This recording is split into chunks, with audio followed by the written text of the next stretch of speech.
Cela ningivumele ngihlale phansi kulungile. Siyabonga.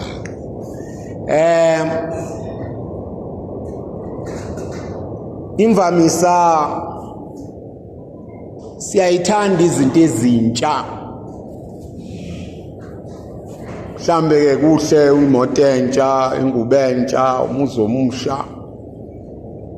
Kodwa siyayithanda nendlela yokuphila entsha. Amaqabuqabu kwakusho njalo sisakhula ayathandeka.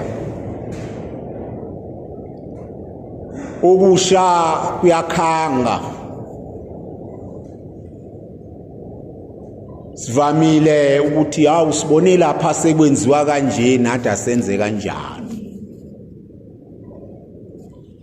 Jesu ke namhlanje usikhumbuza indaba uthi okudala kungcono kunokusha.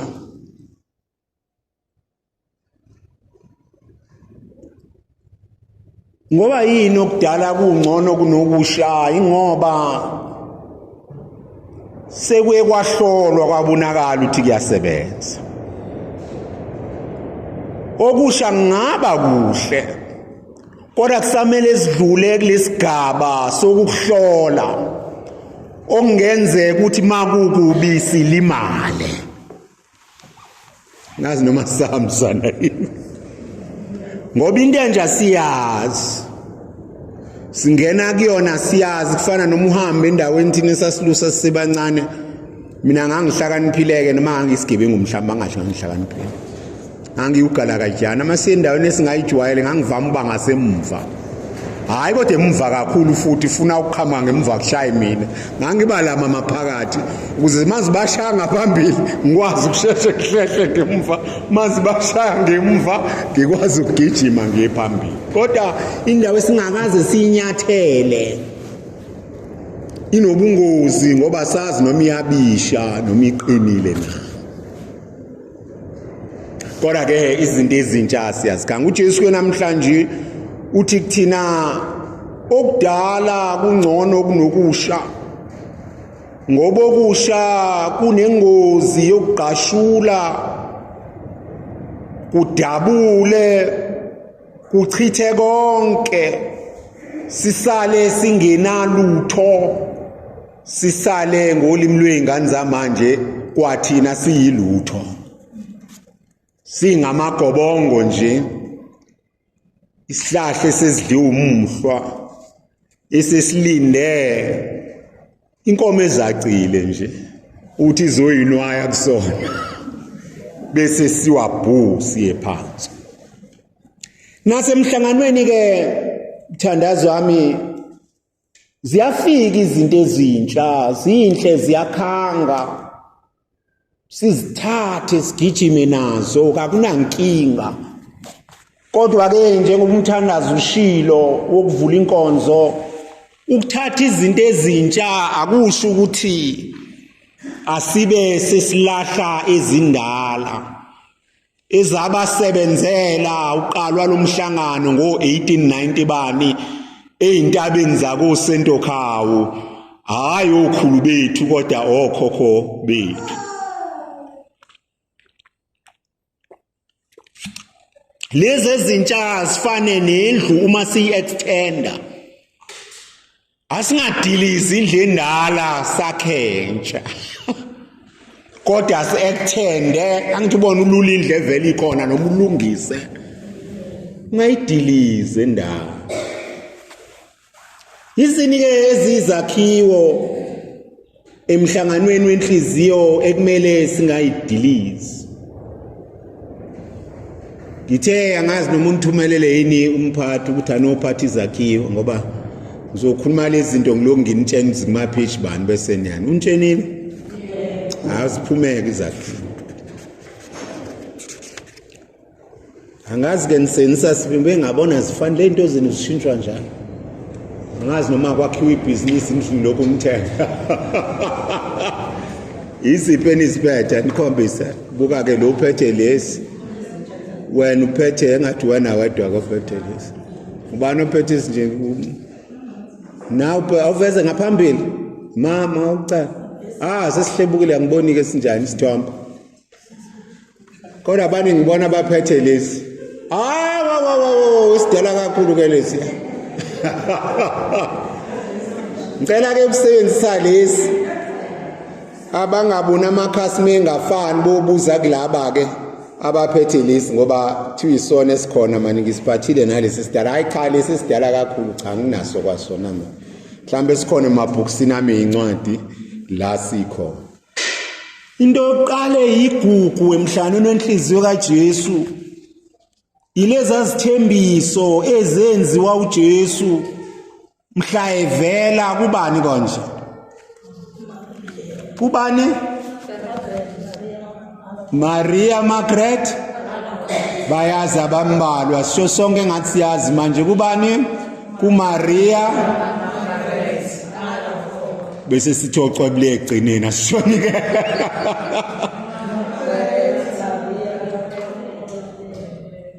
Maria Margaret alakhokwe ocwebule asishoni. Maria Margaret so mase sikhuluma ngemkhosi khona manje umkhosi wakhe ungenyanga ezayo ngo-October mhla ka-16 omunye wemkhosi ekumele niyigubhe njengamalungu omhlanu wenhliziyo. Page 9 kwabaphethe isakhiwo esinjengalesi khona lezi zinto sizongena sizazi ngalokusho mina omunye akho uzofunda unumber 1 nomunye afunda number 2 size kufike ku-12 iy'thembiso eziyishumi uJesu Kristu azisho uthi ziyoshiwo kwabadumisa inhliziyo kaJesu. Kwendadlana ubani ipage? Okay. Samsanini ngaqala omunye sifunde nje ungaze ulinde omunye. Ngiyokubanika wonke amagrasiya abawadingayo ezimweni zabo zokuphila. Ngiyobanika wonke amagrasiya abadingayo ezimweni zabo zokuphila. Number 2. Ngiyodala uxolo emakhaya abo. Ngiyodala uxolo emakhaya abo. Number 3. Ngiyabaduduza kukho konke ukuhlupheka kwabo. Ngiyobaduduza kukho konke ukuhlupheka kwabo. Shintshanani phela nabanye bafunde khona sengena into makwayisho ngomlomo ayibisasuka enqondweni.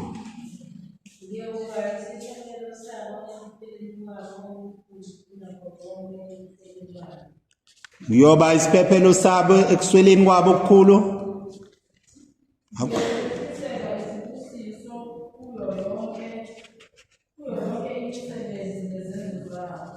Ngiyobihlisela izibusiso kuyo yonke imisebenzi nezenzo zabo. Olandelayo.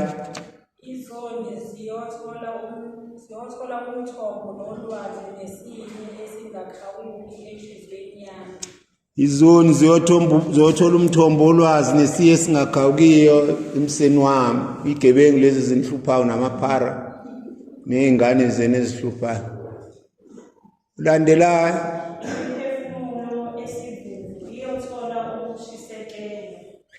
Imphefumulo esivuva abashiseli bayazi la bantu abafe bajoyina umhlangano bese baba isivivi nje emva kwalokho bayihambela bobuya mhla kuthiwa ke yaqhela.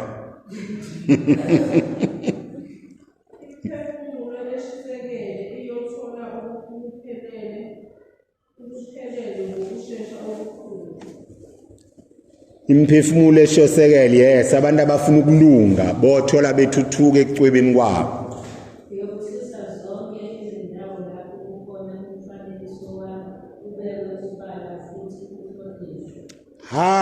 Lapho kubeka umfanekiso wenhliziyo obala uhlonishwe emakhasi nayo nje. Nina imfanekiso wenhliziyo khuluma iqiniso. Khona manje ingekho sohlala phansi sihlele siyithole engabizi kakhulu sinitholele nonke ibekhona. Cha ima before uqhubeka sidlulela ngoba ngizokhohlwa abaphakamisa abanayo imfanekiso wenhliziyo emakhaya esodongeni. Awuntheni nayo nje. Ani nayo? Hayi kaMaria sikhuluma ngenhliziyo manje. Ani nayo? Ani nayo. Ukhuluma nabaphathi ke siorganize ngoba niyayibona lento siyithathe lapha. Jesu wathembisa wathi emzini eyoba qhubeka kolandelayo.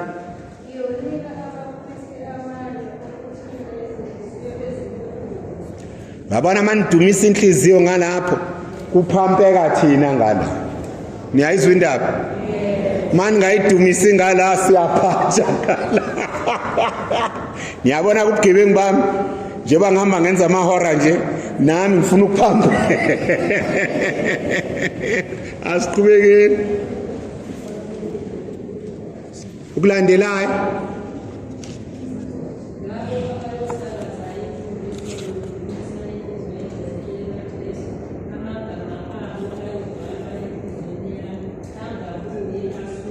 laba bayosakaza ukudumisa inhliziyo kaJesu amagama abo ayobhalwa. Lalelaka enye indlela yebo enikwenza ukuthi nimeme abantu bajoyina umhlangano, kodwa ningamema umuntu ukuthi ayidumise inhliziyo ngisho engeyona umhlangano. Niyayizwa indaba? Khona inye indaba ngazi noma ibhalwe khona la noma ibhalwe akubhaliwe la kukho la eThemisini. Khona into lapho esahlukweni sokugcina imkhuleko nelokuzana ukuhlukaniselwa kwamakhaya ethu, ehlukaniselwa inhliziyo engcwele kaJesu. Khona into enjalo. Ukuthi ke noma la ekhaya kuwena wedwa umhlangano bedidizela kodwa ngoba basekhaya elibethelwe ngenhliziyo. Sifundo number 12.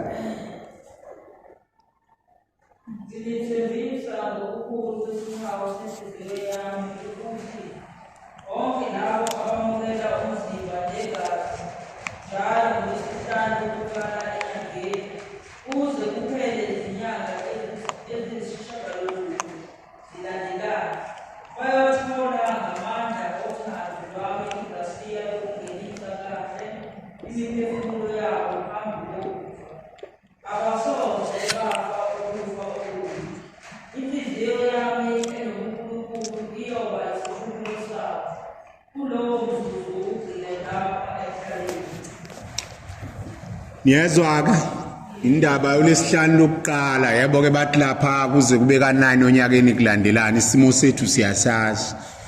Ngiyabona ukuthi umfundisi asuke njengoba ebhorekile emission ezemagatsheni into ungenani noma ningangatholi ke ka9 kodwa tholani ukuze nani nibe nesabelo kuleya nto yokuthini yokuthi ekufeni ningafi ukufokubi. Ukufokubi kuphi ke? Ukufokubi ukufa ungatholanga amasakramente abafayo.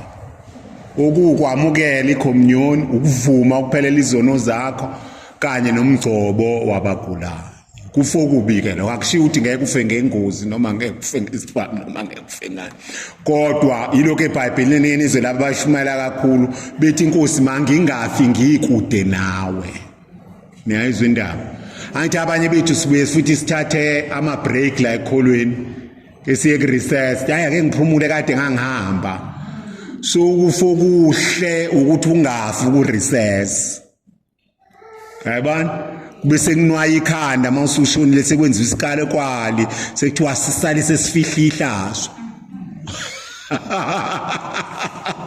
Yabona mase kufihla ihlazo ngcwatshwa wena ilaba abafihla ihlazo abathola isibusiso. Hayi wena ongcwatshwayo. Yayizwa? So ke manje ukuthandazela ukuthi ke sigcine lo lesihlanu kodwa futhi singafi sikude nosimakade sithola amasakramente abafayo. Ibalekile ke lento bashisekeli. Uma ilungu ligula kuyabikwa kumpriest, umpriest azobona umuntu ogulayo. Ke ngibone ngathi ave sikhuthala ukubika ukuthi kushoniwe. Igobongo ngeke kuswalenza lutho kuyisidumba kusekho umphefumulo sekuyisigobongo nje. Yikho liyohlaliswa efrijini phakathi nesonto. Umuntu kumele umbizele umpriest esaphila uzabuyelane noNkulunkulu uze umphefumulo wakhe mawushiya leligobongo weNkulunkulu. Ungalokhu uzozungezwa igobongo nje. Umphefumulo wona uzobe uthi kwakuthiwa ngonke rest in peace. Abanye bashona bathi return if possible. Ngabuyi ithi balikhona ngizolungisa ilokuza. Okay, okudala kokuqala ke lokho sithanda